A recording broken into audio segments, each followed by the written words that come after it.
Good morning. Welcome to the August 20th, 2015 Downtown Design Review Committee. I'm going to take care of a couple of things up front. Turn off your phones. I am guilty of leaving my phone on and it's off, so there you go. Roll call. Betsy Brunstetta. Present. Gigi Faulkner. Charles Ainsworth. Present. Corey Bates. Present. Connie Skowthorne. Present. Richard Tannenbaum. Present. You have a quorum. Great. We have, I'm assuming that everyone has had a chance to read the minutes. Do we have an approval? Move to approve. Do we have a second? Second. That was Connie in her lowest possible voice. All in favor? Any opposed? We have two cases to be withdrawn. We don't have to vote on that, do we? Okay. We have no continuance. We have a consent docket item. Is there anyone that would like us to pull that item to discuss it? Yes, I would. Okay. Is the applicant present? No. Is the applicant present? No. We will move this to the end of the docket. Please remind me. Cases for individual consideration. The first two cases, I will be recusing myself, and Mr. Corey Bates will be the chairman at large. First case up is 523 South Robinson Avenue. Is the applicant present? If you could, please sign in and state your name. Thank you. I'm David Todd. I'm the program manager for the MAPS office with the City of Oklahoma City. As you know, or may know, this building sits in what is going to be the new park, the new MAPS 3 park. We've gone through a lot of reviews on this with our subcommittees and the advisory board with the MAPS program. It's actually been through those two groups twice. It's been looked at with the consultants that we have that are working on the park. If you go back to the Core to Shore plan, which was approved several years ago, the Core to Shore plan does not contemplate keeping any of the buildings within this park area. But with that being said, we still looked at the possibility of keeping buildings in here. But as I said, it's gone through the subcommittee and the advisory board as the park master plan and did not show keeping this. And the reason that it's not contemplated keeping this building is we're concentrating all our efforts at Union Station. Union Station is the jewel within the park. It is where the operations will happen. It's where the meeting and assembly uses will be, and don't see this being one of the pieces in the park. We did entertain, after discussion through the subcommittee, advisory board, and then I believe council also, we did entertain a 90-day period where we met with people. There was two groups that wanted to do something with this, and we met with them, but they could never really come up with any plan that was viable, could not come up with funding, that could not, I mean, one of them wanted to actually make this housing, and we did not see residential housing being an appropriate use in the park, certainly around the park, but not in the park. So they were given 90 days to come up with these plans, and we've actually been more than a year and have not received anything beyond those two that weren't viable.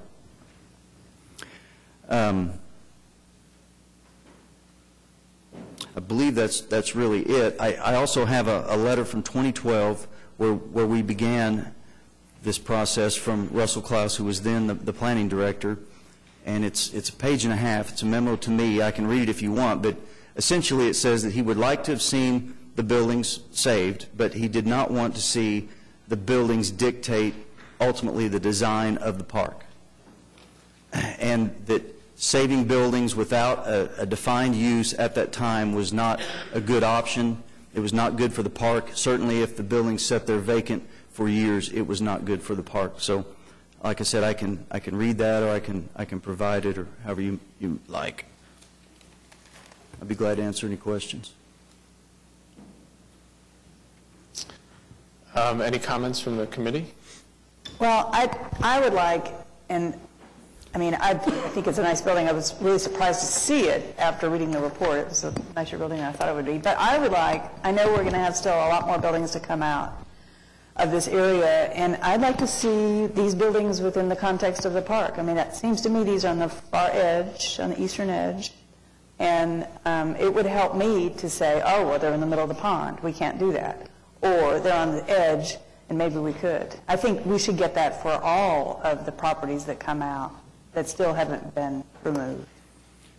So I still have that concern.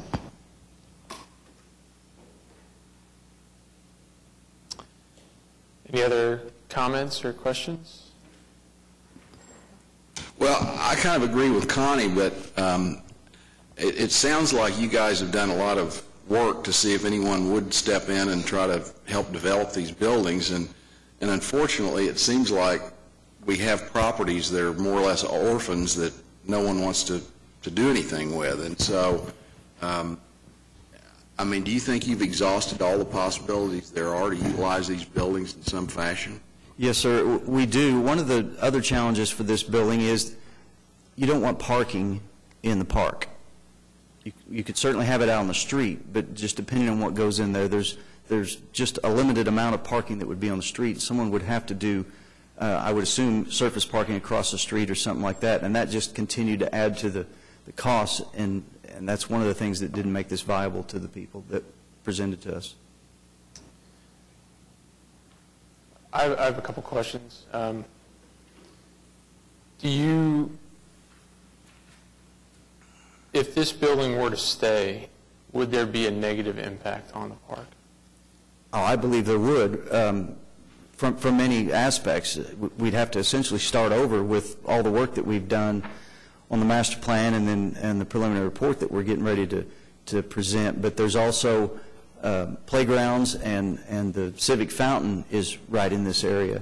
And then also we have the continuity down Robinson of the pedestrian walk and the bicycle paths that are going to be designed to go down through there. And this building sits, I'd guess, 8 to 12 feet from the back of curb in there, very limited space. So that's just some of the negatives. It would certainly delay the design of the park. And then we don't have figured in our budget to renovate a building like this. There are other structures planned for new construction within the park, though, right? Correct? There is a cafe that will go up on the north edge against what will be the boulevard. It's now 3rd Street. There's an open-air pavilion that is planned to go a little bit south of this. Certainly there's restroom small buildings, but those are kind of inconsequential. As I said, the concentration of the activities as far as offices and things like that will be in Union Station. There's also a boathouse that will go on the west side where the new lake will be.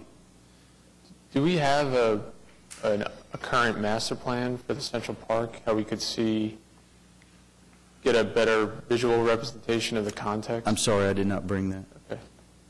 Okay. Do you have any information on any structural analysis of the building? Yes, I do have some knowledge on that.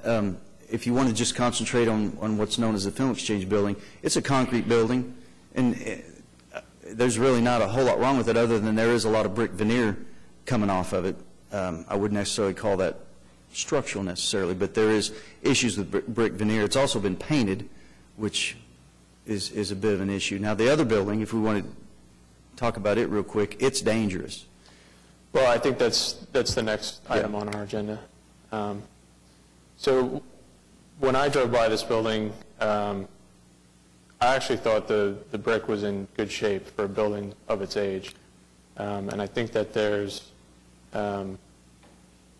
certainly efforts that can be made to improve the appearance of the brick as it currently states. I also think the building, from an architectural standpoint, speaks to an era within Oklahoma City that's worth representing. And if, I was really interested in understanding the structural state of the building.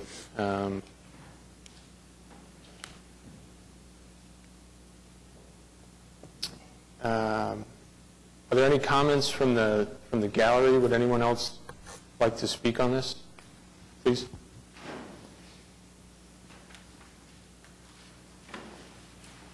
Please state your name and sign in. My name is Bradley Wynn. I'm a historian and urban archaeologist here in Oklahoma City.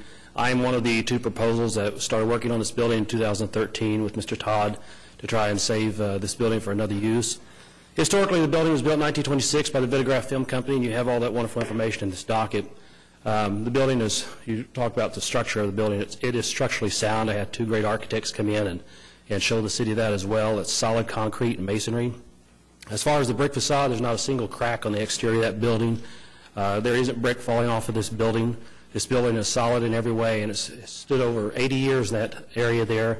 After the film exchanges moved from that area, after about 10 years, because they had coalesced down on Film Row, what is Film Row now, building codes dictated they had to be in fireproof buildings, which this building is. That's why it's concrete and masonry. It's a fireproof building. The interior of it's been gutted, meaning all the interior walls have been removed, but the structure itself is still sound, as many of the historic buildings that we've renovated across the city were when we got hold of them. Film Row being an example of that, many blighted buildings. So the building itself is primed for build-out now. Parking is a concern. Well, parking is a concern anywhere downtown. And somehow that's going to be addressed in all of those different areas as areas develop around downtown. Parking along Robinson will be available. Yes, there could be parking across the street. That could be in the form of a parking garage, which may be necessary depending on how popular that park becomes, how popular the convention center in that area becomes, how popular traffic with the Thunder games becomes. I stood out front of this building yesterday, and there is a ton of traffic that passes through this building, going away from the city during rush hour and going towards the city during events. I witnessed all of that. The history side of this building, I think that this building could serve an actual purpose. I think that it is an asset to this park. I don't think it's a deterrent at all. It's on the very far edge of this park, on the far northeast edge of this park. I think that the upstairs floors, for example, could be served as a community space, so if people get married in the park, they're going to have places to have their receptions and their dinners. There could be a restaurant, or the cafe itself could be on the northern end of this building, on the bottom floor, where it also has a basement, which could serve as dry storage or even a wine cellar. It's divided into rooms. That's the way it was designed, as a film exchange. The park offices could be in this building. So the public use question that arose during this process with the city could be met through those guidelines. Mr. Todd mentioned the 90-day deal. We were given 90 days to come up with the $50,000 to pay for a 6-month feasibility study for the building. There was no way we could do a 6-month feasibility study in 90 days. We asked for that time. We weren't given that time. And although it's been a year later, we weren't given that time. We could have had that time because now it's been almost 2 years later. So there are people who are interested in this building, but the strict guidelines which we had to operate under were that it had to be a public use space because the building was acquired with public funds. So there was no consideration given to any kind of for-profit use. And I think that's where we're wrong. I think if the building were opened up for a mixed-use, public and for-profit use, I think that you would have people come forward. It is an awesome space. It's an amazing space. As far as the sidewalks are concerned, I've been watching the 180 development all over the city. Those sidewalks are extended into the streets. It isn't set to the boundary where that curb line is now. So it could easily be moved further away from that building as well. We don't have to worry about this 8 to 12-foot gap now. The only thing that I saw in the plans that are really replacing this over 80-year-old building is some sidewalk and hedges. And I think that is irresponsible. I think that we should utilize this building. I think it should become an asset to this park. I think it could be a highlight to this park. The city wants to develop that area. They want people to invest in that area. People are investing in that area. Today, they still don't have any contracts, anybody set up to do that. This is a building that can draw people into that area. It's something that's tangible. It's now. They can touch it, they can measure it, they can build out, and they can build a business in it. I think if things were in that building were viable and bringing in revenue, something that area hasn't seen for decades, that would draw other people to develop along Robinson Avenue, their ultimate goal. It's important that this building stand. And I'm asking you not to demolish this building. At the very least, at least put a stay on it. Have the city give at least one more year, but really put it out there and make it a mixed public or for-profit use space. Don't put the strict guidelines on it and see what happens. I definitely commend everybody who's worked on this project. I'm coming into it late in the game because I didn't know about it till late in the game. I'm a historian for Film Row. I wrote all about its history. I published it in a book. I've written numerous articles. I know all about this history of this building. It's very clear. It's a great history, but the building itself is an awesome asset to this park. And if you stand on the park side behind the building, it also blocks that ugly substation across the street, which again is an asset to this park. Tearing this building down is wrong. And we as citizens have a responsibility to protect that which others built for us. We stand on the shoulders of those who came before us. It is our responsibility to be good caretakers.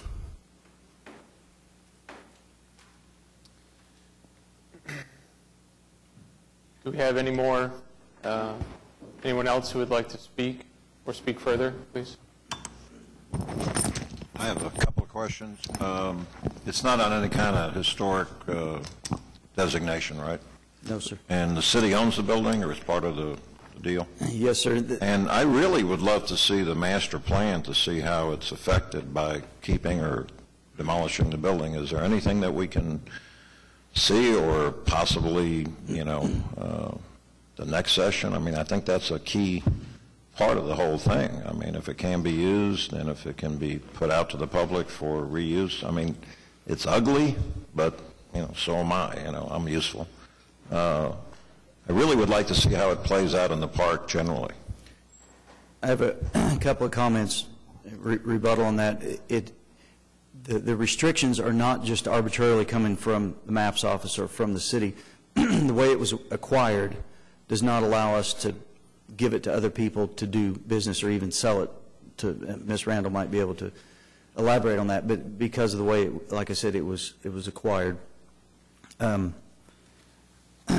It may also not be fair just to pick a bit out of this memo, and just to try and be fair, this memo does say that Mr. Klaus at the time wanted us to look at saving buildings that we could. However, it says, by way of prior policy commitments, being the adoption of the Corridor Shore Plan by the City Council and the Planning Commission, as well as voter approval of the MAPS 3 program for the park, preservation of these historic assets must therefore be considered secondary to repurposing of this area as a park. I do have Hans Butzer here, who is the architect that is working on the park, and I'd like him to speak just a little bit if you indulge me on that.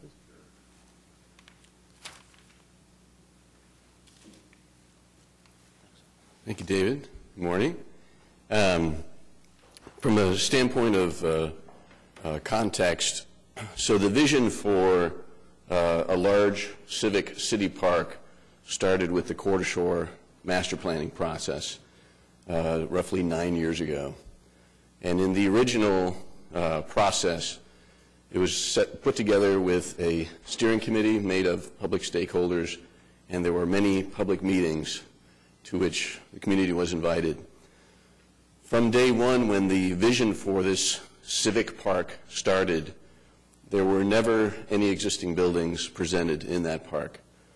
And part of that idea was based on the notion that in thinking big, in starting to think about what we really are aspiring to be, the idea was to create a park that did what it needed to do to be welcoming, to be inviting, to feel safe, and to really gather families from all corners of the metropolitan area to use this downtown park as its place for picnics, for family fun, recreation, and so forth, to really enjoy all the great things that Oklahoma City has done.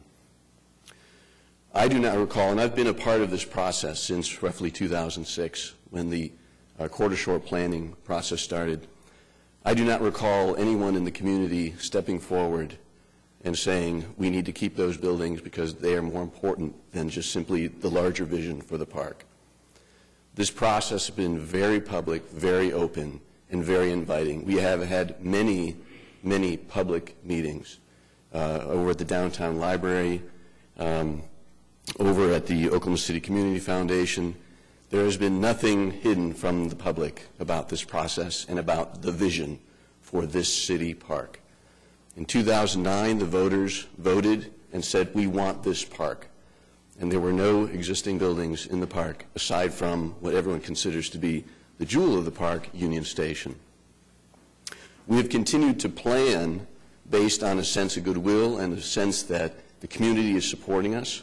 There has been tremendous investment on so many people, public sector, the private sector, to build up the vision for this park.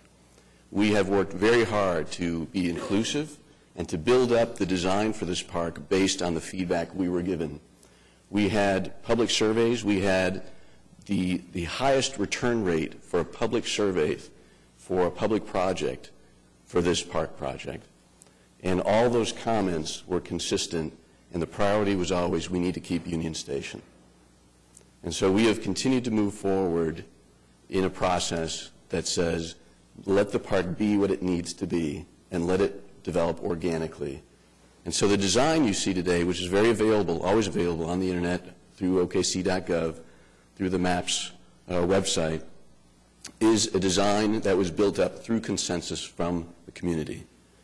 And so all the decisions that have been made up until now, up until very recently, were based on the sense that we are reacting and embracing feedback. So while it is, I believe, unfortunate that there are some in the community that would rather see this building stay, I do believe that there is overwhelming proof and burden of proof that through our very open, very civic, very inviting process, that the majority of the community is represented by the plan that stands before you today.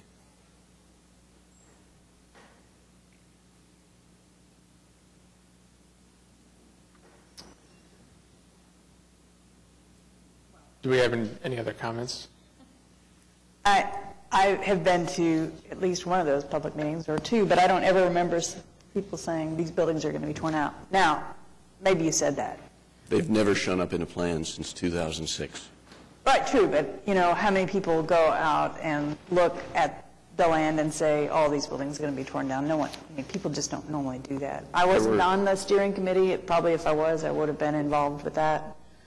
But I think the public wasn't aware that we were going to tear everything out. I mean, even now when I go look at it, I just find it amazing that we've torn so much down. I think that if this building was anywhere else in the downtown design district, we would require someone to keep it. The only reason that it's even here is because of the park, and I think because of that, we should be able to see where these buildings, or at least this building, stands in relationship to the park design before I could vote to tear it out. We're pulling up the plan. Give us a couple minutes to find it. Like Hans said, it's been online for quite some time. So give us a few. While we're waiting on that, tell me about the ownership of this thing. Yeah. David, can you talk to the ownership? I mean, he said it was kind of a strange situation. Well, the city owns the property right now. I understand that, but I mean, there was some reason you couldn't use it in another manner. I mean, dispose of it, or have a commercial developer do anything with it. I'm sorry, Mr. Ainsworth, I'm having trouble hearing. I mean, I thought you said that the way you acquired the title to this building, there were some restrictions on how you could use it or dispose of it or whatever. We could not give it to another private individual or even sell it. It has to be, at the very least, it would have to have a park use. And that was because of the condemnation action that was taken.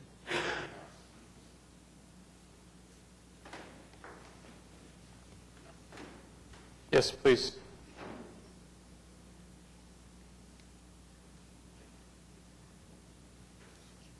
Just real quick. In 2009, the building was purchased by a group named the Asset Group. The property hadn't been acquired by the city yet. And the Asset Group came to me wanting to know about the history of the building and such.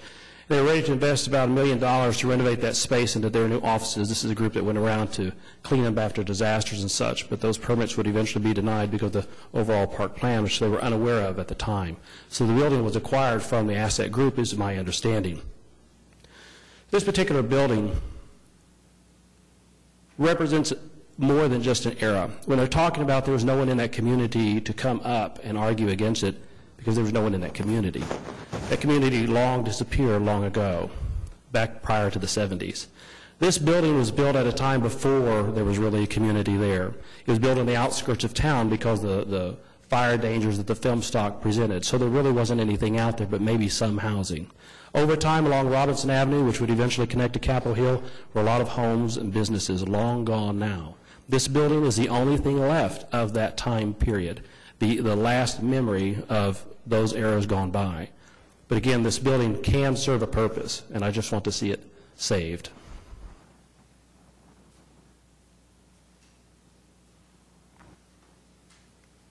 Please state your name.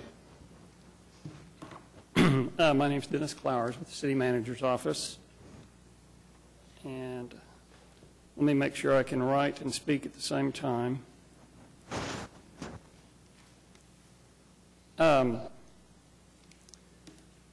This particular project is about a year to a year and a half behind the original implementation plan time-wise.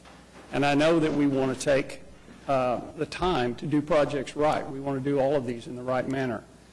But the Park Subcommittee, the MAPS Advisory Board, and I normally don't speak for the City Council, but I believe the City Council falls in this category too, are ready to go forward with this project. Keeping this building is going to delay the project. As you've heard from Mr. Todd, we've gone through a process to try to attract a user for the building. There was none that came forward. I understand the comments made by the historian that has spoken a couple of times, but I think the citizens of the city are ready to move forward with this project. And if we keep this building and try to work it into the park, it's going to be another delay. There was a comment made about about the parking issue for the building and that the parking could go across the street on the east side of Robinson. You may recall that that site is very much in play. There could be a convention center there very easily. We don't know yet. We don't know what site's going to be selected, but that site is one of the top 4 being looked at. So there may be a convention center there. There may not be parking available. So I just wanted to offer those comments from the City Manager's Office, and I'll be happy to respond to questions if there are any. Is there any, it seems like there's an urgency to do this now. How does the demolition of this building play into the overall schedule for the construction of the park? I'm going to let David answer that. If it's necessary to get more information, and obviously we should have had the park master plan here, I'd be glad to continue this to your next meeting if we want to look at it then. I don't know that there's absolutely any urgency. As Mr. Clowers said, we are behind on this project. We do want to move forward, but it's not exactly imperative that it get done today. I would like it to be so we could get it behind us and move on, but if we need to continue this to the next meeting, I'd be glad to do that.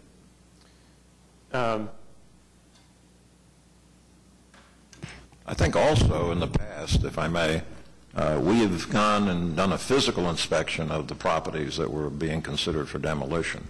Perhaps this is the case as well, because it's kind of important, i.e. the Braniff building, et cetera, to really feel and touch and see really what it looks like, and in our own opinion, what can be done with it and where it sits in the park. So I would move to continue, and I would also urge the commissioners to go, inspect the property. What, 2 by 2? Is that how we had to do it before, ethically or legally or whatever your stuff is? Timing is a year ago. I don't think we would be that concerned, but we've gotten pretty sensitive. We have a new liberal board here. But I think we need to study it real hard. So I would move to continue it and also inspect the property. I'll second. Discussion. Oh. Do we still have some discussion? I love old buildings. I love to save old buildings, but it seems to me this thing has been very well vetted, and the train's kind of left the station. But I will go along with a continuance, and if somebody can come back at that point in time and say how it might be integrated or used or whatever. I don't think 30 days is going to kill the deal, but looking at the bigger picture, unless somebody can come up with something that really convinces me these buildings can be integrated and saved and made a very functional part of the park, then I'm not going to stand in the way of it. I'll just put it out there. Thank you. So I believe we have a motion to continue with to include. Do you have to define the next meeting, or 60 days, or what? To the next meeting. To the next meeting. Move to continue to the next meeting. To the next meeting, and including a display of the overall context of the master plan as well as inspections by the committee. That's my motion. I can take off the inspection if you all don't think that that's appropriate. If you want to, okay. Not orchestrated or scheduled. Okay. Further, a closer inspection of the buildings. But I think at the next, when and if, let's pass the motion, but show us the whole deal. And I'm with Chuck. I mean, we're not against progress in the park. I mean, that was a major thing of maps, but I want to see how it lays out. Thank you. So there's a motion to continue. In a second. I second. All in favor? Aye. All opposed? We will continue this at our next meeting.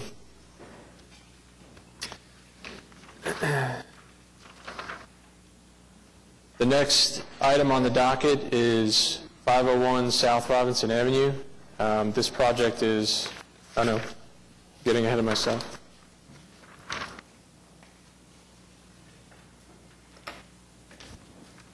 Oh, that's correct.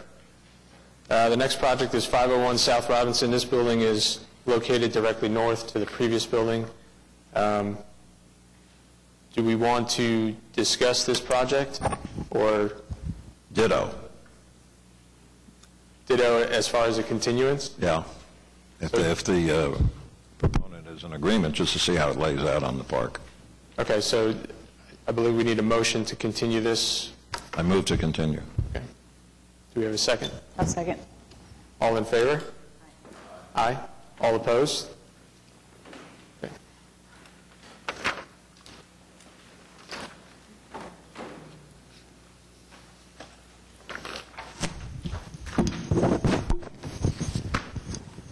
Thanks, Corey. The next item is 815 Robert S. Kerr. Is the applicant present?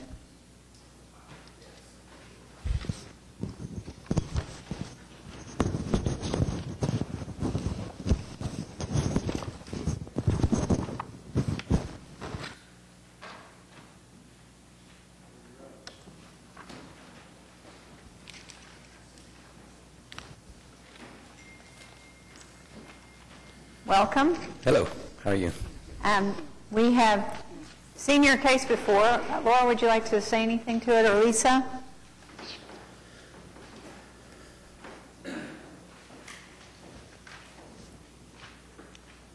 At your meeting a couple of months ago, you continued this item because you wanted to see the details on the proposed surface parking lot. That was the discussion at that meeting. So this proposal for the demolition has not changed, and it's the next item on your agenda is the parking lot. His proposal was to demolish this building, which is currently vacant, and it's across from the downtown jail. And the plans were to put in a surface parking lot, which is a permitted use in this district. All right, so you may want to consider the next case and look at the new parking lot, and then come back and act on the first. Laura, do you have some images of the next case?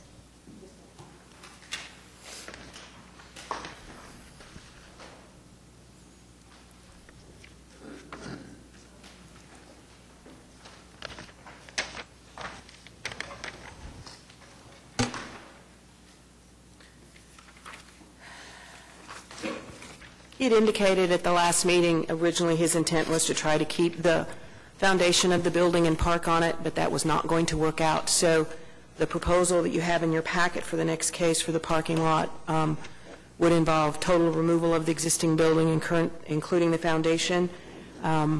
He's showing the required landscaping around the perimeter, sidewalk along the street frontage, which is required, and both handicap and regular parking spaces on the lot. It meets the landscape points. It meets all the requirements for a surface parking lot in that district. Do we have any comments or questions? Could you tell us how long the building's been vacant for? It was utilized maybe 6,000 or 7,000 square feet by the museum, and they vacated. And before that, I'm not for sure. The last tenant that was in there was a storage of the Aloft hotel equipment, and they just kind of randomly put stuff in there. And as the Aloft was being built, they utilized that for just storage for their probably internal finishings and stuff like that. Like I said, because of the interior, the way it's structured, I mean, there's beams every 16 feet. So it's hard to get kind of an open area even for like a warehouse or to stack shelving and things of that nature. We've considered doing a number of different things, even a storage unit.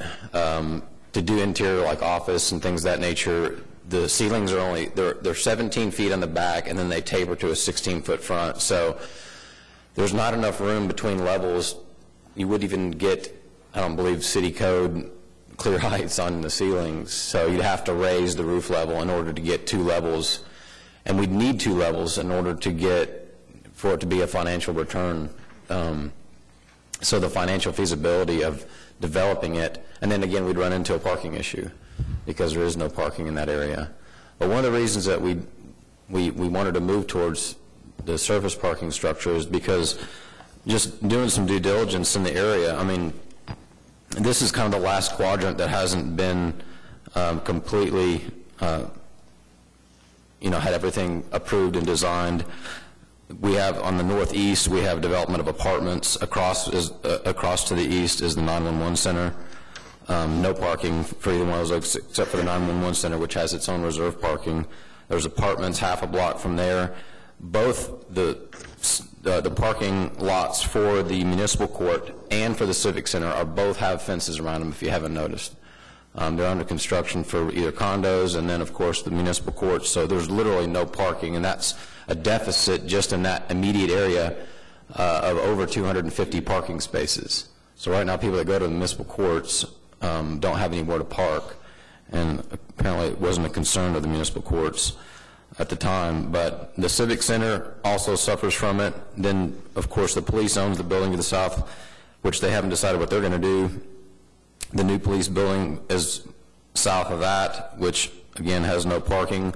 They're looking at finding a place to be able to put their cars and things of that nature and their equipment, preferably covered, but they don't have any place.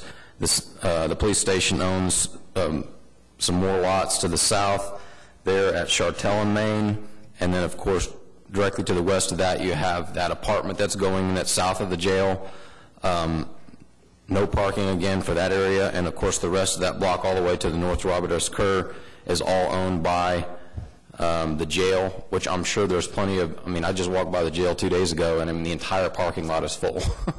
I mean, even the back, they're parking outside of the striped areas. I mean, there's no parking. So even, I guess, visitors that were come and visit people at the jail, they're limited. They have 20 spaces or so. And then, of course, a block to the south there, you have the new music hall going in with more live work spaces that was on the last docket. And there's no public parking. There's parking for those intended uses. But, I mean, guys, literally, we're in a 4 or 5 block quadrant that surrounds this property. There's no parking. And the guy that was just up before me was saying there's parking issues. I mean, there's parking issues. And this is only going to satisfy 110 spaces. So I think we need all we can get.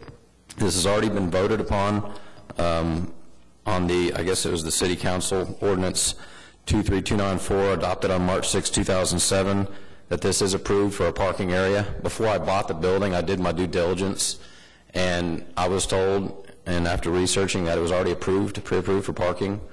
And I think the reason everybody did that is they saw the foresight of all this construction going on. And, we need it, plain and simple. So this building is not in the Historical Society. It's not, it hasn't been deemed for any historical use. As you can see, the front facade is to be desired. I mean, it needs a lot of work in order to bring it up to anything that would maintain a nice facade for what's going on the future down there. So we feel at this time that the best use is to take the building to surface level and provide parking, which is in much need in the immediate area. Okay. Just my 2 cents. I am technically against demolishing a building to create a surface parking lot. However, in this case, this is a single-story building, and I think there is a greater use for this land sometime in the future. So I'm really not against this. I move to approve. Which one? The demolition? Demolition. Okay. Do we have a... I just wanted to point out there is a speaker here who wanted to talk on this, one of the adjacent property owners. Oh, absolutely. I'm a little early in my motion. I'm sorry. I withdraw my motion. Sorry. Okay. Further discussion. Do we have someone to visit about this? Would you like to come forth? Please state your name and write your name on that piece of paper. My name is Elise Kilpatrick, and I apologize for reading this, but I'm going to forget my points if I don't. So I, along with Steve Mason and Clay Farha, own all the property directly to the south of 815 Robert S. Kerr between Francis and Chartel to 4th Street. The building Sean bought, which was built in 1929, is nearly 40,000 square feet of handsome, functional space that I believe does have historic value as part of a larger property. It was once part of a lumber company. It was established in the 1920s, and most of it has been continuously owned by the same family for over 90 years. It specialized in exotic woods, roof trusses, concrete forms, and millwork. Most of the older houses and buildings in Oklahoma City were supplied with materials from that yard. 2 rail lines ran through the property, and the tracks are still there buried. And I mention all this because there are just so many reasons to keep this building. One of our thoughts and discussions with the preservation architect was to band all the buildings together and apply for placement on the National Historic Register for the 40% rehab tax credit. If we find that it is not eligible, at least the 10% state and federal credits could apply. I just completed an historic rehab on 24th and Classen and found it to be extremely worthwhile financially. Secondly, this building on Robert S. Kerr is located in an area that floods when it rains hard. Because most of it was built at dock-high level so the trains could offload into it, it is impervious to high water. If it is demolished, Sean will be in the same boat with the rest of us. After a heavy rain, anyone who will park there will access their vehicle in ankle-deep water. And I don't understand that need for parking. I've worked down there for 40 years, and I realize development is on the horizon, and I look forward to it, and I want to be a part of it. But there is and has been an abundance of metered and free parking that is underutilized every day. Even in that picture right there, there's parking. That's the front of his building. No one's there except for that one car. So on Francis, Chartel, Dean McGee, 4th Street, and particularly Robert S. Kerr, right across the street on Chartel and Couch, when the police station comes down, a parking lot's going to replace it. I've spoken to Sean. Our architect has called him to ask if he would let us discuss our plans with him. Can I go to that next? Thank you. Which, by the way, include a multi-level parking garage, but he's not interested. I currently have a 70,000 square foot parking lot which borders Chartel and Dean McGee, and if I thought I could make money by charging people to park there, I would. I can't. There is no demand.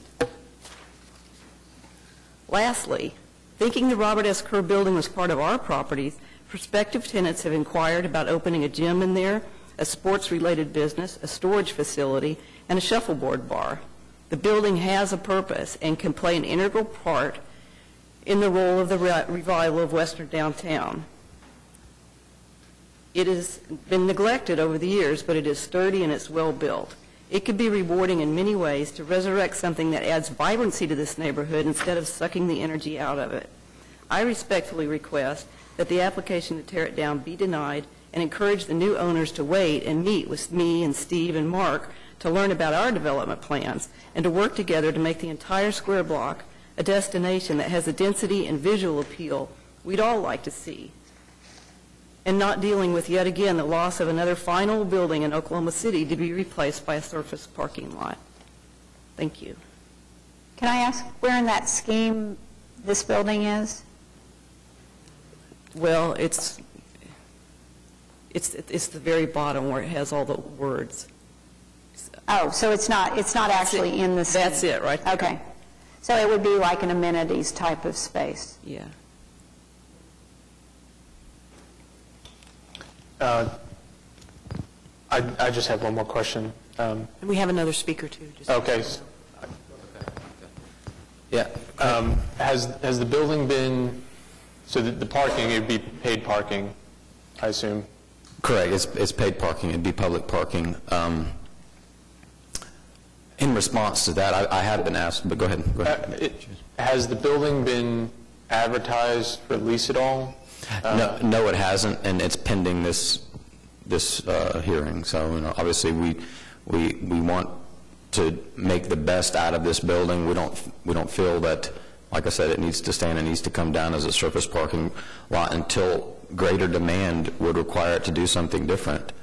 We're not going to build any structures on there. We're literally going to put a pavement and a fence, and if there's something down the line that would create a greater need, then that would be fine. Just because I don't want to join their partnership doesn't mean that the building. In fact, I'm even confused at that because on one hand she doesn't want the building torn down, and on the next hand they approached me because they needed my street frontage to join their apartments that they'd like to build on there. So I'm confused as to what she's talking about. I haven't said no to anything, but I think at this time there's no future use for that building for a lot of reasons. So have you actually spent some time and visited with all of them and looked at their plans? They don't have any exact plans. Their architect contacted me, and at the time he just kind of threw 3 different scenarios at me. One of them, most of them being a multifamily scenario. And then again, if the multifamily scenario were to happen, it was a private parking, which would still leave the municipal courts, the civic center, the music venue, all those back to the same scenario that they are, which is no public parking. Any other questions for the applicant? We have another speaker, I know. So, Corey? Okay. Would the other speaker come forward? He's waving that at this moment. Thank you. No? Okay. I have a question. I'm a little slow here. If I understood the Ms. Kilpatrick, you don't want this thing torn down, but you've got a master plan for your block to tear your buildings down and build something else. Is that correct? I don't think she. Did you want her to come up to the microphone? Yeah, I'm just trying to put all this together. I own this 70,000 square feet in the middle of between, well, it's that area right there where the parking is and up to there. That's about 70,000 square feet. Currently, there's a Quonset hut on it. There's another Quonset hut over here that belongs to Steve Mason. And then right here where these tables and chairs are is a building that I'm giving the use to Autism Oklahoma. We've completely rehabilitated that. And then I just bought Deborah Judge's bail bonds building, which is on the corner of Dean McGee and Chartel, and it's being gutted right now, have a new roof put on it. Which is south of there? Pardon? Which is south of the yellow space? Just to the east of that space where the little hand is right now. Oh, okay. I bought that one. So our plan is to keep those buildings. Those are really nice yellow brick buildings. The Quonset hut, there's one Quonset hut that Steve owns, might stay. and because it's 20,000 square feet, and it's really good looking. The only thing I plan to tear down is the Quonset hut that's 10,000 square feet, which is in disrepair. And there's a long shed along there. That'll go away, too. No, we're not tearing anything down. And then the old Sherwin-Williams building, which is the headquarters for the lumber company, will also belong to Steve Mason. That's going to be rehabilitated. And Clay Farha is rehabilitating his building right now on the corner of Chartel and 4th Street. So this all looks like new construction. Is that not the case? That's all new construction except for, but the only thing that would come down would be the Quonset huts, if those go in. Could you go to...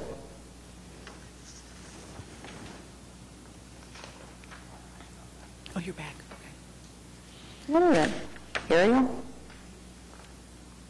There was one back. This is the first time that staff has seen this, so we haven't been able to prepare anything for you. Yeah, going.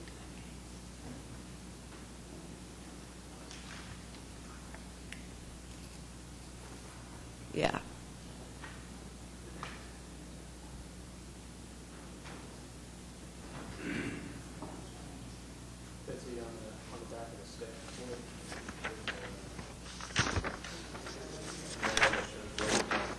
Okay.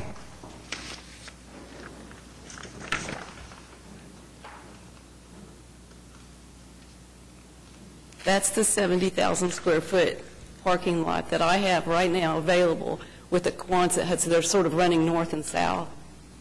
That runs from Francis over to Chartel. It's just north of Dean McGee. That's a parking lot. Nobody parks there. Nobody parks anywhere around there. And then the building in front of that, just to the north, is the old lumber company, Sherwin-Williams headquarters, which belongs to Steve. He's currently has a plan for that, or undergoing some plans for that. The building to the east of it is Clay's, which was the floral wholesale place, but that's for lease now, and he's putting some money into that. And then the two buildings down here with the parking lot, which are sort of catty-corner to the building that Sean bought, are the two buildings that I've renovated. That one is for, that Autism Oklahoma uses, and then the one next door to it, I don't have a tenant yet. Not that, just a little bit to the north of that. The one with the white, yeah. That's Autism Oklahoma, and the building just to the east of it is Deborah Judge's old bail bonds building. Okay, great. Thank you very much. You're welcome. Sorry. I'm Aaron Stiles, counsel for Mr. Harshaw. I guess I need to sign this before I leave. That's correct. Yes. I've got to respond to what Ms. Kilpatrick has stated to you, and I'm trying to do it as an attorney the nicest way that an attorney possibly can. It's difficult, but unfortunately, what she's talking about is all sour grapes. She had the opportunity to buy the building, and she missed that opportunity. Mr. Harshaw bought it. She had her architect and her representatives contact us about joining her partnership in redeveloping this property, essentially tearing it down and reutilizing it just exactly as Mr. Harshaw is planning on doing, except she was going to build another structure. Mr. Harshaw said, no, thank you, and so now she's coming to you with sour grapes, trying to prevent Mr. Harshaw from developing his own property, and through basically a de facto eminent domain action by asking you to not let him develop his property. I'd like to see a disinterested person who isn't building new construction right across the street.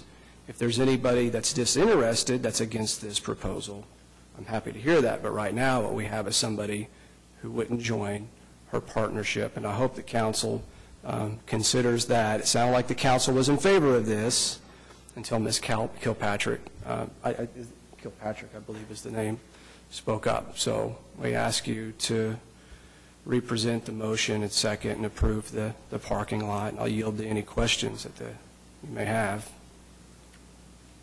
Okay, thanks. I just have one comment, and this is completely aside from the potential development that's being discussed and looking solely at this site. This building, I don't feel has any significant architectural influence, impact. I would not be opposed to demolishing this building. However, I do not believe that doing so and replacing with parking is the correct move. In that,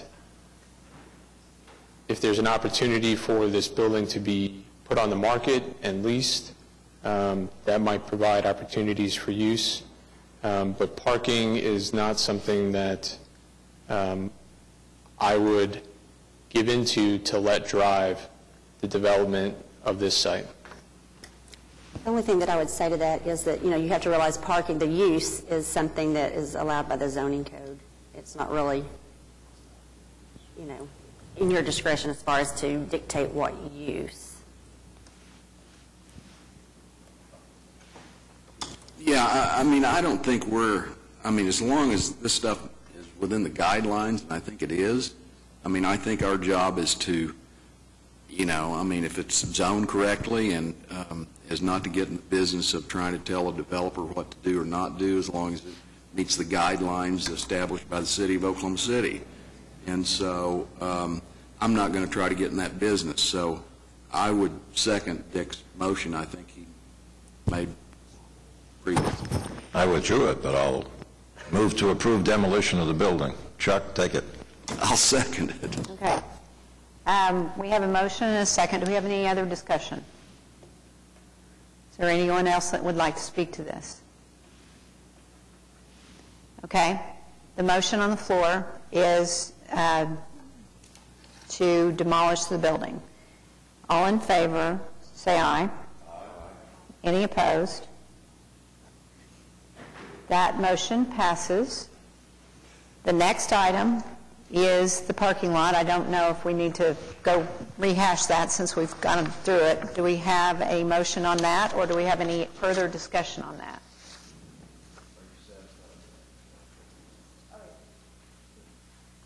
Okay. Move to approve. Move to approve the parking lot. Second. So that's Tannenbaum and Ainsworth. All in favor? Anybody opposed? Okay. Thank you for being Thank you very much. I appreciate it. The next item, long fought. 406 Southwest 7th Street. Is the applicant present?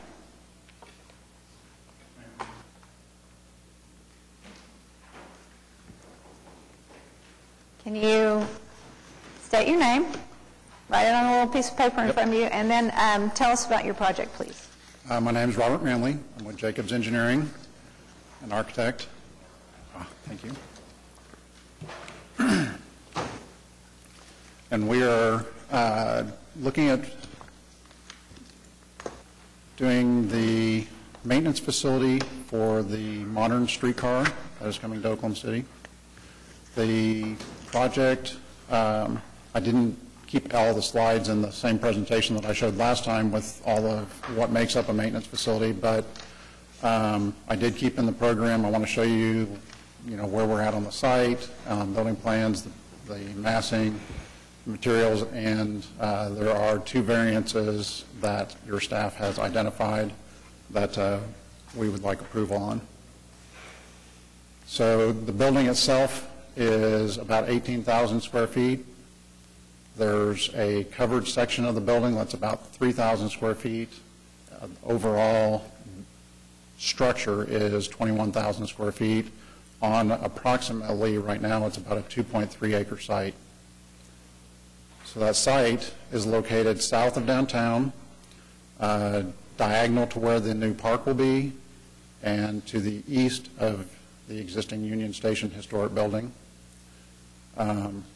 There is currently a residence that the city is in the process of purchasing. another site that the city is in the process of purchasing for this for the maintenance building. When we started laying the building out, there were a lot of factors that we were trying to make sure that we were accomplishing for how the streetcar system runs, and to provide parking, provide all the amenities that the building needed. The biggest issue is bringing the streetcars into the building for the maintenance purposes. So that kind of dictated that we needed to bring the streetcars down Hudson and into the maintenance bays, which are on the south side of the building itself, adjacent to I-40. That dictated that the building needed to be far enough back on the site so that we could make those tracks work and get the trains, the streetcar vehicles where they needed to be. That leads up to the first variance of being greater than 10 feet from the face of curb. Again, it's the building dictated kind of where it needed to be. So I'll just kind of skim through this really quick. The interior of the building, obviously we have maintenance bays. There's a heavy maintenance, a service and inspection bay. We have the office functions. We have a large component for storage, and we'll have the workshops for all the parts and pieces that need to happen on the streetcars.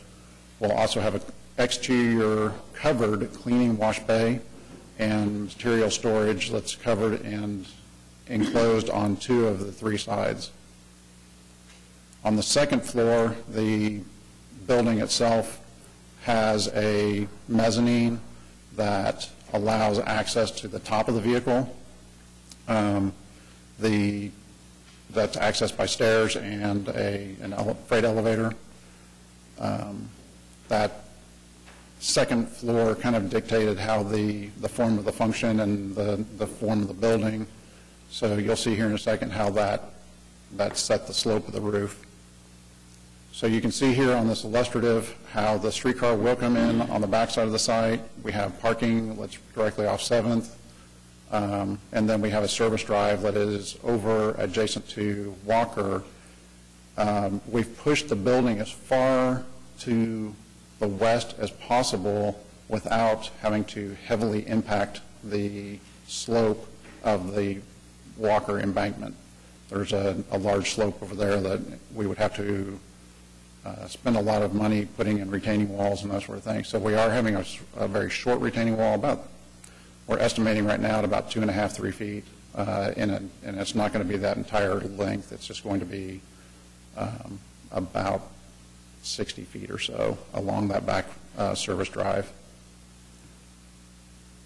So we wanted to make sure that when we did the building that we were acknowledging what's happening in that area. We know what's kind of planned for what's coming. We know the park is going to be there. But we also knew that Union Station is there, and that is a large kind of draw to people from a historic standpoint. We wanted to make sure that we were complementary to that Union Station, but we did not want to mimic or repeat the elements that are in Union Station. So we pulled the limestone facade from the building, from Union Station. We'll utilize the same limestone. We're going to use the same sills and lintels, and that will give us that tie to the context of the neighborhood, we feel. And it will also hopefully dictate how future development down Hudson across from the park happens. They will hopefully pull off of some of the same elements and be complementary to the neighborhood. We also are pulling the red roof of Union Station, which is a mosaic tile. We don't want to do a red clay tile, but we want to be complementary to it. So we're using a architectural metal canopy that is going to be a red color. We're going to match the Union Station as close as possible so that you see that representation, that tie between the two. On the east facade of the maintenance facility, we have large 14 by 14 bay doors that allows the access for the streetcars to get into the building. The doors, we're going to utilize some of the pieces and parts from Union Station. There is a dock area on Union Station's west facade that has old roll-up doors. We're going to use the same idea of the panels and the window layout on that, so that, again, we're doing that. We're tying to the Union Station, but we're not representing it exact. And you can see here how the second floor of the facility where we access the top of the mezzanine, or top of the streetcar, has a higher roof. The cleaning bay obviously has a lower roof, and in between where the heavy maintenance bay is, we need to have access to lift the streetcar about 5 feet in the air to remove the lower components of it. So with the streetcar being 12 feet, the lifting at 5 feet, we're looking at 17 foot, and then clear and then structure. So we're about 19 to 19 and a half feet at that bay door. So that dictated what the slope of the building really, or the slope of the roof had to be.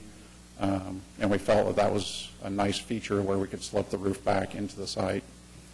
The office function, you can see here on the west facade, is only a single story. We don't need to have multiple stories for very many offices. Really, there are only about 6 or 8 individuals that are working in the facility at any time. So we have a small amount. We have some offices, some training space, and that really only dictated that we needed a single story. That'll be the other variance in this area. The variance, or the requirement, is that we have 3 stories or 50 feet. There's just really no practical way we could do that, so that's one of the variances we're asking for. Hang on just a second. We don't have that variance listed on the motion. Is it? It's on the agenda. It's okay, so we're clear for that. So that'll be a second variance that we need to go for. The building height and building setback. Building setback affects 3 sides of his side. Did you have? Building height and setback.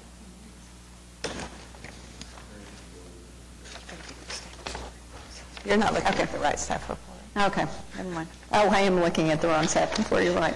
Sorry. Okay, no problem. As long as we got everything that we need.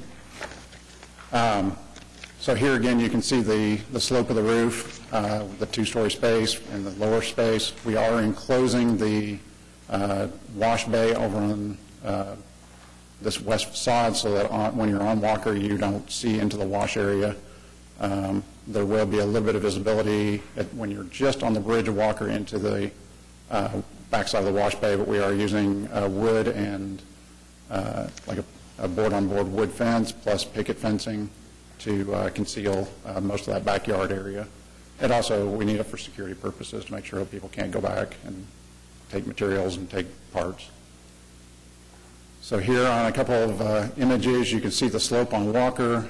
You can see how we're picking up the limestone, the canopy, the materials of that. The materials on the building itself, we're looking at and I'll show you here in a second. Actually, I'll wait on that. Here's a really good representation that you can see the red roof of the Union Station, the red roof that we're using as our canopy, just a little piece. We are also going to do the dumpster enclosure in the limestone. That way we have, again, that we're tying back to all the parts and pieces. Anything that's visible from the street as a large component will have that limestone. That way we have a tie to the neighborhood. So from a material standpoint, we're looking at the architectural metal panels for the canopy. We're looking at what we call an ashlar coursing for the limestone, which matches what is on Union Station. On the back side of the building, to protect the building itself from the components, the maintenance and the vehicles, we're going to use a burnished CMU block. And then above that block, we're using an architectural ribbed metal panel run horizontally. That way it's kind of bringing the building down, tying it to that site as much as possible. And then on the lower roof, we're using a 3-ply built-up roof. That was one of the requests from Embark, that their maintenance people know that system, they know how to repair that system, they don't have to bring in a specialist to do it.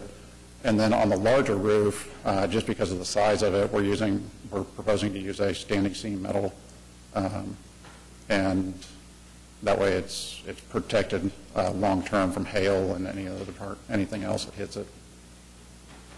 So the variance that we're asking for, obviously, is we're only 26 feet at our highest point and 2 stories. We can't get the five stories and 55 feet or 50 feet. And also the setback, we're about 70 feet to 100 feet, depending on which road, Hudson, 7th, or Walker. So those are the variances that we're asking for. Okay, any comments or questions? Yeah, I have a question about the house. You said you're acquiring that now? That's correct. That process has been started. When we started the project, we didn't realize that who we thought owned it had passed on. Her son now owns it, but it didn't go through probate, so the city's helping him get through probate. He has no problem selling it. He just has to get through all the legal processes, which is going to take about 3 or 4 or 5 months. And then what's going to happen in that location? There is no current plan for that. We know that we'll take the building down. There are some possibilities in the future that we know when we started this about 4 or 5 years ago, we knew the park was coming and we knew that there was a limited parking at the park. So in the past, I've shown some slides that show a potential parking garage there, which would be for both the staff of the building, the staff of Union Station, and visitor parking for the park itself.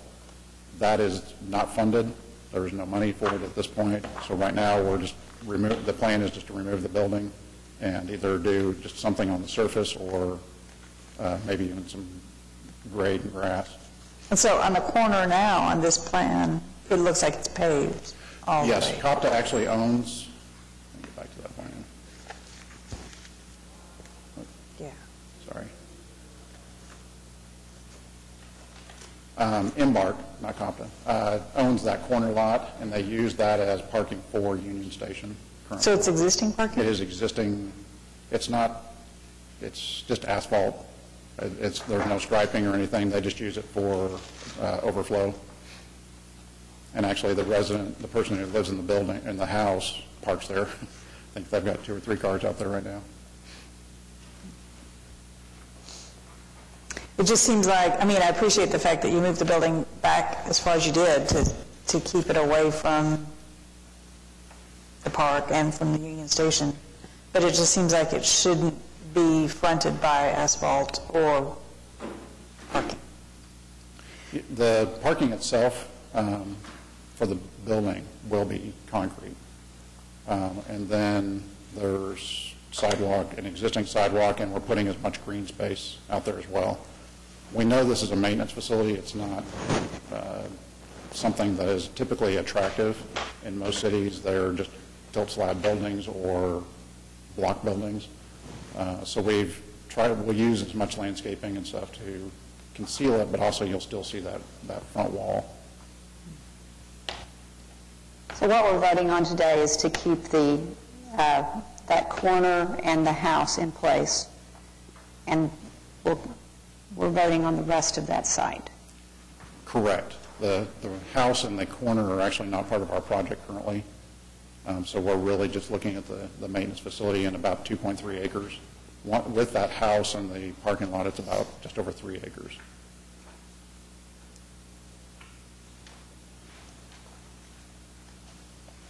Any other comments, questions? Any comments from the audience? Do we have a motion?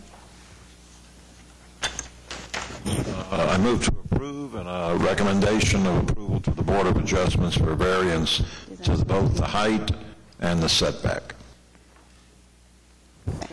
So Mr. Tannenbaum is doing one motion for the approval of the project and the motion to approve Recommend approval. variance, recommendation for approval for the variance. Do we have a second? Second. Okay. A Tannenbaum Bates motion? All in favor? And I'm abstaining from that vote. Tell you later. Thank you.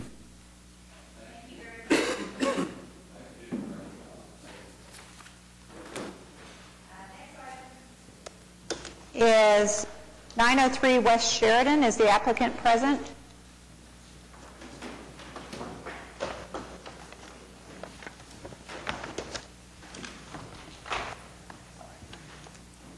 Don't leave. We're making all the motions.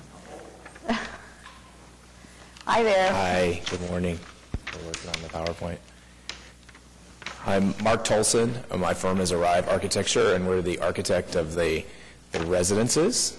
And we're presenting today for an approval Building C.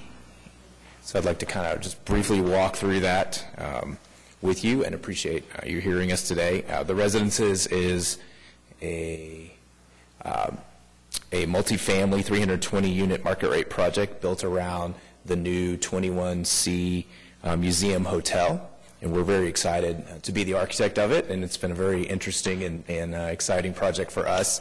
This recommendation is for Building C, which is the southernmost building of our campus. We're breaking it into two proposals because Building C involves parking for the hotel as well as for the some of the retail and business tenants that are in the museum hotel building, and they are very excited to have parking and anxious to have it open when the museum hotel opens. So, so we're just talking about Building C, which is that lower hotel building. That building will have 129 residential units, average size of 815 square feet.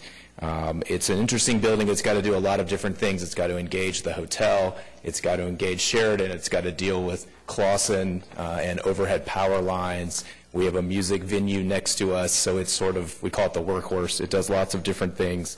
One of the things it has to do is park all the cars for the hotel and the adjacent spaces. So we have had lots of discussions. We did move the garage to the far west side. There is a 30-foot overhead power line easement on that side. And so part of the discussion, and we've applied for a variance to not have the building 10 feet from the parking lot because of that massive overhead line there. We're just not allowed to do it. Moving it to that side allows us to assemble it faster and continues that sort of industrial look of the Fred Jones building down Clausen. It also acts as a buffer to our residential buildings for some of the uses that are transitioning on Clausen and Sheridan. And so we've worked to come up with a garage facade that is historic, as well as also it reflects Film Row as a complement to our project. We have 350 spaces and 7 stories on that side, and under the power line easement, we're proposing a dog park, and so that'll come to you hopefully later this year in that 30-foot space there, kind of a green space and a dog park in that area. Connected to that garage building is our 129-unit residential building. It's a 5-story U-shaped building along Sheridan, our executive suites, and then the main lobby of our building is located in that area with mail rooms and services.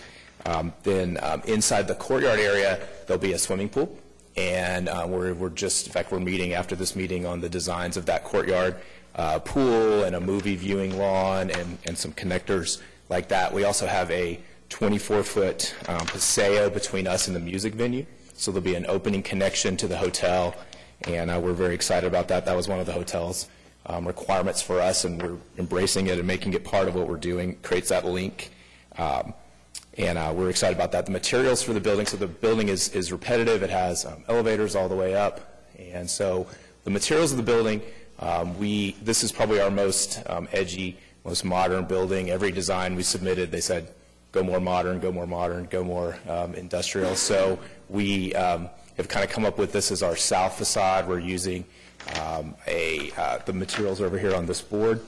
To my right, we're using brick. We're using a cementitious Nichia panel. It's a kind of a high-quality panel that has a frame around it, and we're using 3 different kinds of cementitious siding to kind of create this effect. Those white bands are stucco.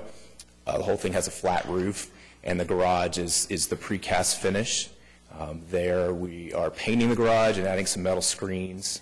Also on Sheridan, we're reusing the bricks of the demolished buildings. You can actually see them over there. They're sitting on the other side of the site waiting for us to put them back up. So we've measured those facades, photographed those facades, and we're saving all those elements to put across the front of our parking garage there. So that's the south elevation. Then the east faces the music venue, so it's really going to be covered by that music venue, but that's what it looks like. The west is the garage and along Clausen, and so we are using obviously the precast, painted 2 colors with some metal screen, and then some plant material. You can see some of the metal screen on the top here. It's a kind of a heavy-duty type, industrial-type metal screen. Also, that'll be what the plants grow on there. On the lower level, brick on the lower level. And this is our north facade, directly faces the 21C. It's their actually service area back there. They're leaving some sheds and their dumpsters and a lot of stuff. So this is a side that probably no one will ever see, but you can see our garage, our residential buildings, and so that's our presentation. We're pretty excited about it. We're ready to go, and would welcome any discussion or questions that you have.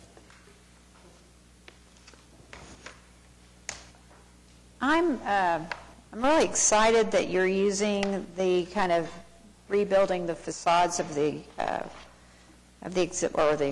used to be existing buildings.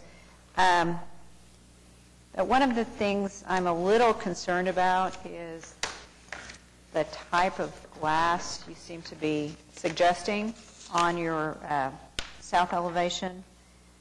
And can you talk about the glazing along the street a little bit? Yes, let me get that picture in front of you. Both in the apartment building and in the parking garage. In the parking garage, this will be open. It'll be open or it'll be storefront in the parking garage. In the retail space, it's all storefront. So right. So it's all storefront glass. Then above is our residential style windows on the upper so like floors. Clear glass. I'm looking for the type of glass. Oh yeah, it'll be clear glass probably. Yeah, because it'll be a retail type use, so they'll want to be able to see it in. So in the graphic shows a gradient. Yeah. It's just the guys get all it looks like it artsy might on be that. Reflective and. No, it would be definitely clear. Yeah. Okay. Yes, ma'am. And you've got some maintenance rooms behind on that. the front side of that garage. So still clear glass there? Let me see. Just curious.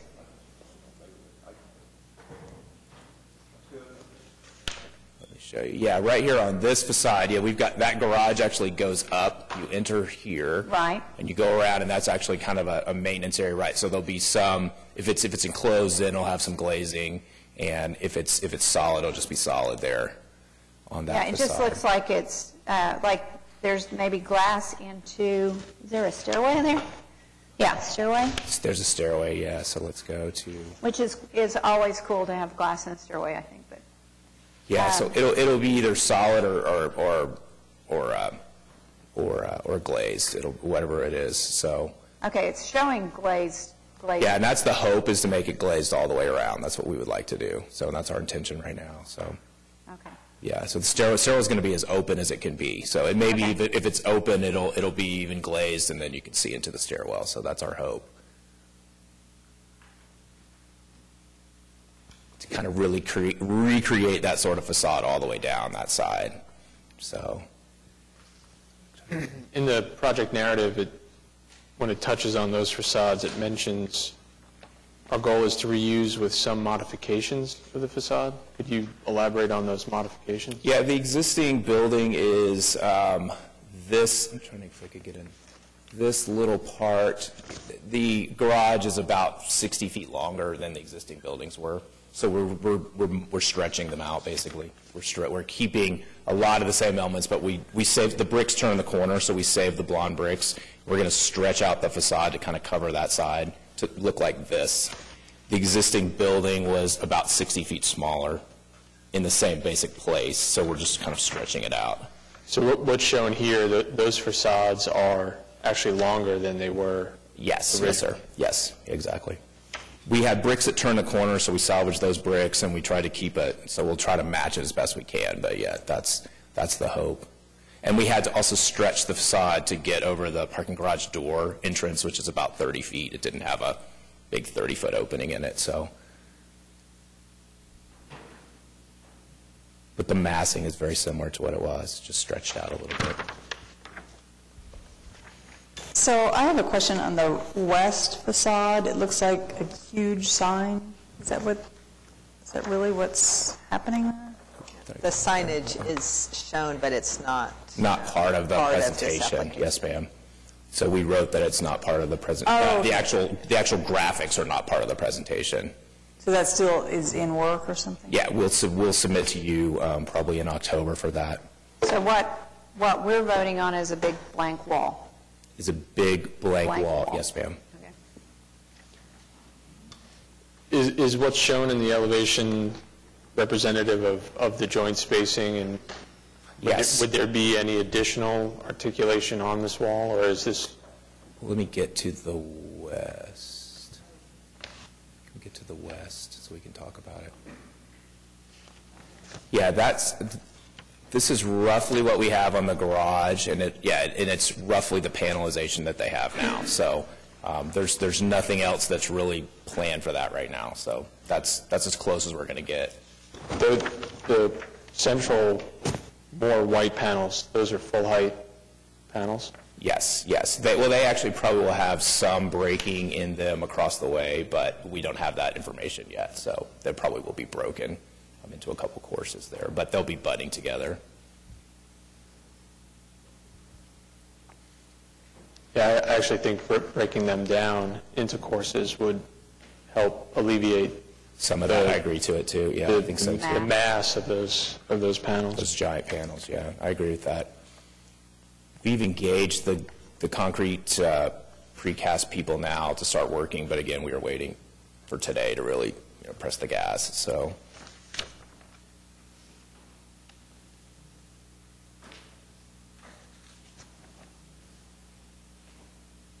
I'm really excited about the Paseo and that elevation along there. That's really cool. That's going to be like the place to live.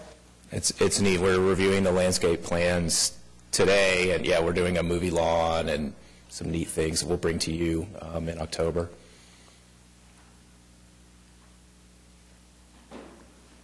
Anyone to speak to this from the gallery?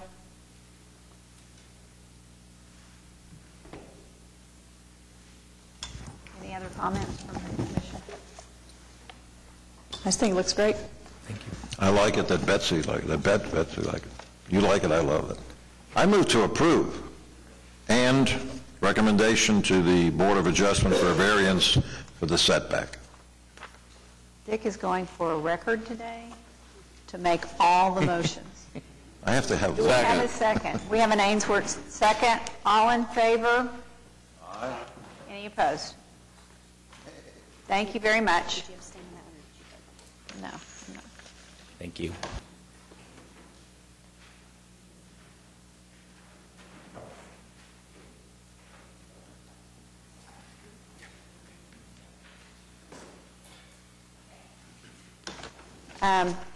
Now we're going to back up. We have, man, this must be a long meeting.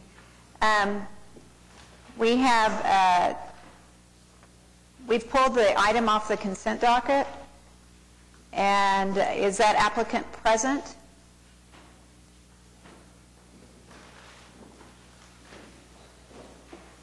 Hi there. If you could tell us your name and write it down on the piece of paper in front of you. My name's Sarah Hanna. I'm here on behalf of Jeremy Gardner. He's out of town today, so I will answer your questions to the best of my ability. Do we want to run through some slides on that?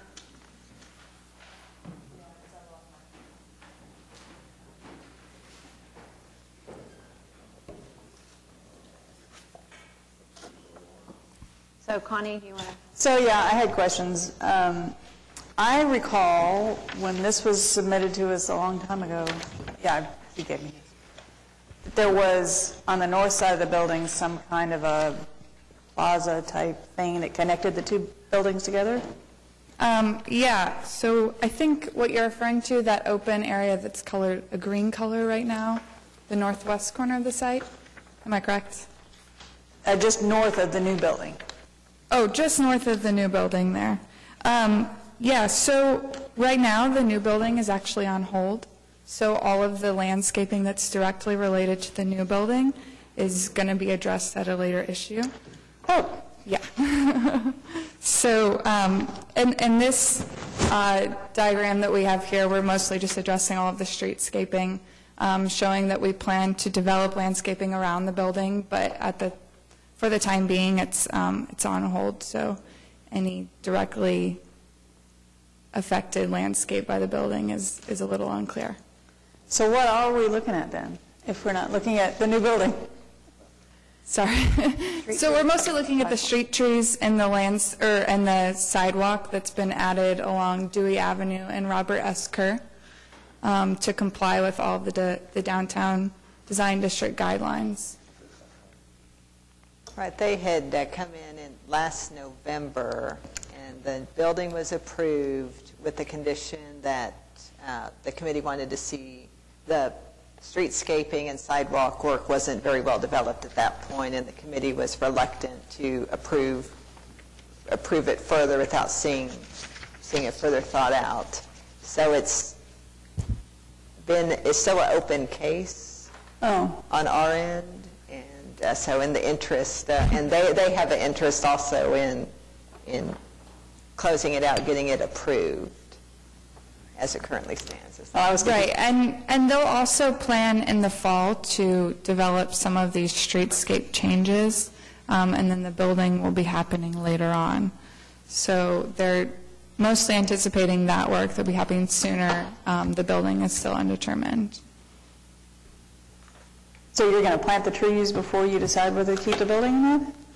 They're going to work on developing the landscape around the property. They're also making a few parking changes just to increase the pedestrian quality of this environment.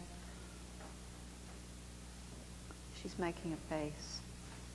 Well, I guess because I know, so these trees that are along the south property line, you are going to go ahead and plant those this fall. As far as I understand, yes. That is what we plan to do. And you're dealing with the berm that's over there now? Correct. By planting on the top of the berm? So the berm and the gate that's actually there now will be eliminated.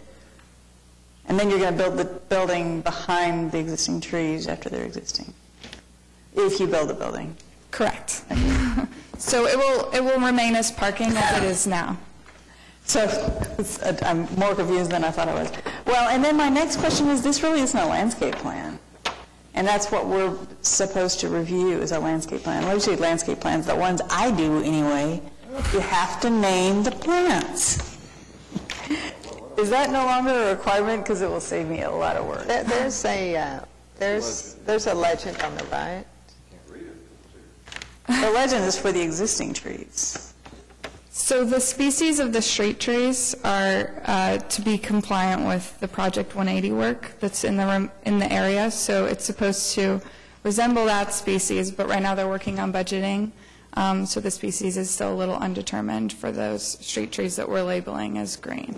And the size of the trees? The size of the tree, I mean, depending on the species, it will be whatever that may be. So this is a landscape plan that doesn't say what kind of trees or how big they are. My question. So are you thinking that this should be continued? Is that? I think this isn't a real landscape plan. Probably continue. Alrighty. To keep my record intact, Yes, we gotta I move do to it. continue, because there's nothing here to approve or disapprove. I don't know what the heck they're doing. Okay. Build a And do you building, have a don't build a second? building. Do you have a period of time that you want to continue it? Can you clean it up for the next meeting? We would need it in about 2 or 3 weeks. Sure, we can do that. Move to continue to the next meeting. Can't wait. Thank Okay, second? Second. Okay, that was Dick and Connie. All in favor? Any opposed? Okay. Yes, it is. It is still Thursday, and it's 11 o'clock. Okay. Item CE 00919 under other business. I'm excited about this one. And I don't have to abstain. Good morning. David Box, 522 Colcord Drive, here on behalf of the applicant. This is a street closing application associated with the residences part of the project you heard 2 applications ago. What you're seeing now is a diagram showing exactly what is before you today. Like I said, it's a street closing application. So what we do is we get a recommendation from this body, who then goes to Planning Commission, who will also provide us, again, a non-binding recommendation. We will then go to City Council on the closing application. Ultimately, we end up in district court to vacate this portion of the street. I believe you have some images that you had on the previous application that shows what we seek to do on the portion to be closed and vacated is to expand the multifamily and retail space to have one of the buildings built there. When you look at this street, as you can see in the image I provided, it's not your traditional street that actually runs north and south. Long time ago, this street, just north of where we seek to close and vacate, was abandoned. You can see looking at the image on the screen right now. So we're not really disrupting the grid pattern. This is a street that's not really utilized by many folks, and any of the interested parties that would utilize this, we have met with. We're working with Public Works, interested property owners. This will allow us to unify the development, have a nice, wonderful building north of Main Street to go inside with all the other portions of this development. Staff has recommended approval, and we would ask for same. He's ready. And judging from what the amount of land it takes to develop the type of development that they're putting on this, I would say that this is a good move. Anybody to talk about this one way or the other? This was in the master plan, and it was perfectly of this area acceptable at the time. So I move to approve vacating the street. Okay, we've got a Tannenbaum motion. Do we have a second? Second. Corey, did you want to say something? We're approving the recommendation approval of the Planning Right. Commission. Okay, we've got a motion and a second. All in favor? Aye. Any opposed? Thank you. Thank you. Yeah. Man, a little different than normally when I'm here. Let's see, how many hours is that? Moving right along. We have item number B under other business. We want to consider a possible action of recommending the designation of the Marion Hotel as a historic landmark. Do I have a motion? Move to approve. Oh, did you want to talk about it? I just want to point out something in your staff report, and I also wanted just to briefly ask if Katie wanted to say anything. If this is ultimately approved to be a historic landmark, it will no longer be under this committee. It'll still be zoned DBD with the HL overlay, so any future work to it will go to HP Commission, not DDRC. So I just wanted to make sure. They've pretty much. That's okay. Structurally and it's perfect. It's wonderful. And just for the record, I want to say, hats off to those guys for taking the project. I couldn't believe they undertook it. It's fabulous. It's a building within a building. Katie? That's what they do in Europe. I don't have anything to add, just if anybody had questions. Okay, great. So we have a motion? Move to approve. We have a second? So we're recommending to the Planning Commission that this becomes a historic landmark. All in favor? Any opposed? Okay, great. Thank you for being here, Katie. Under communications, I think we've had a long meeting, so I'm not really going to go into this. A lot of the rest of the agenda is reporting out on actions from Board of Adjustment, City Council, and Planning Commission regarding various projects you guys have touched over the last couple months. Oh, so Chuck Ainsworth will be here until 2018. Oh, yeah, we have our reappointments. That is awesome. And Connie. Terrific. Okay. If it's all right with you, I will say that our next meeting is Thursday, September 17th, and we are adjourned. Sorry, I'm at luncheon.